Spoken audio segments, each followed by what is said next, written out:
Emergency broadcast today because something extraordinary has happened. The United States has struck Venezuela and arrested the dictator Maduro. My name is Elvira Barry. I'm not broadcasting from my studio, but from a tiny island at the edge of nowhere, so the sound quality will be awful. Still, I have to tell you how Russians reacted to what happened in Venezuela. Ivan Yakovina, a Russian journalist who supports Ukraine. Trump carried out a special Venezuelan operation in 30 minutes. Well, the active phase at least. And Trump pulled it off. I think Putin is reacting very painfully because the special military operation is what he's been living for the last 4 years. Trump showed how it's actually done.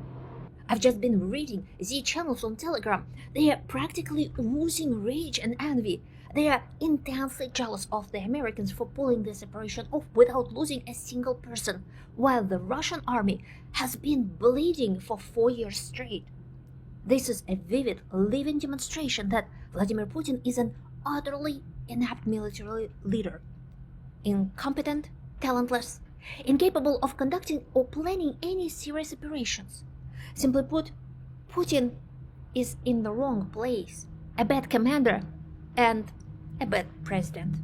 Even if we set aside the moral aspect of invading another country, he just does not know how to do it. Oleg Deripaska, one of the most prominent Putin-era oligarchs. If our American partners get their hands on Venezuela's oil fields, and they've already reached those of Guyana, they will control more than half of the world's oil reserves.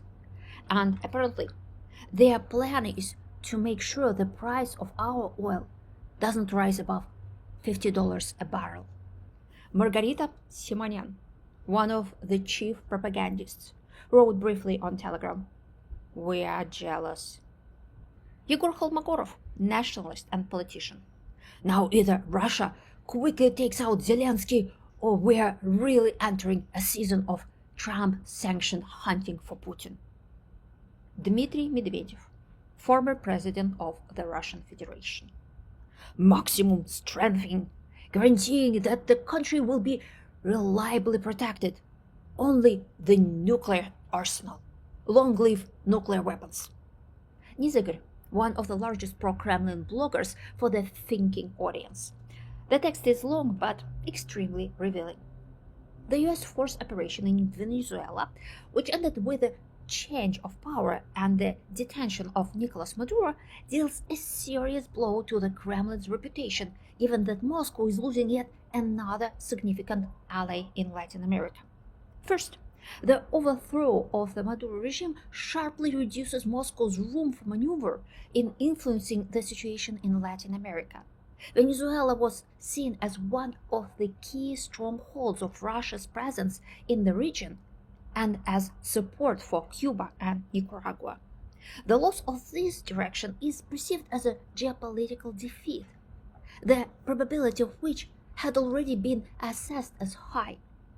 It should also be noted that Venezuela was a full-fledged proxy of China, and Russia used Venezuela's potential as a center for capitalizing its investments. Second, Russia's oil and gas interests in Venezuela are now under question. US control over Venezuela's energy sector enhances Washington's ability to influence the global hydrocarbons market, creating a serious instrument of pressure, including in relations with Russia. After the loss of Syria, just a year later, the Russian elite is losing a second zone for capital investment in oil projects. A separate risk concerns the financial losses of Russian companies, investments of around $18 billion. Another risk lies in possible testimony by Maduro regarding Russian involvement in grey money laundering schemes, including the participation of certain Russians in drug trafficking and arms sales. The informational and political effect of the US operation also attracts serious attention. A fast and effective special operation without losses among American military personnel creates undesirable comparisons and projections regarding the effectiveness of the special military operation. This factor is seen as potentially problematic for the domestic agenda and public sentiment, and will require active adjustment of the information field. At the intra-elite level, rising tension is expected. The change of power in Venezuela strengthens fears related to loyalty and possible betrayals within Putin's inner circle. This, in turn, may lead to hardening hysteria, demonstrative loyalty, and mutual suspicion among elites, with long-term consequences for the governance system.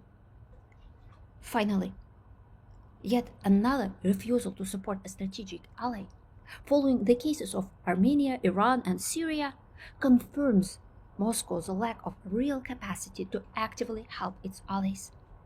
This will lead to a narrowing of alliance ties and Russia's displacement to the periphery of Chinese interests. The Kremlin finds itself tightly squeezed in geopolitical vice grips. As you see, they understand perfectly well. And they also understand something else.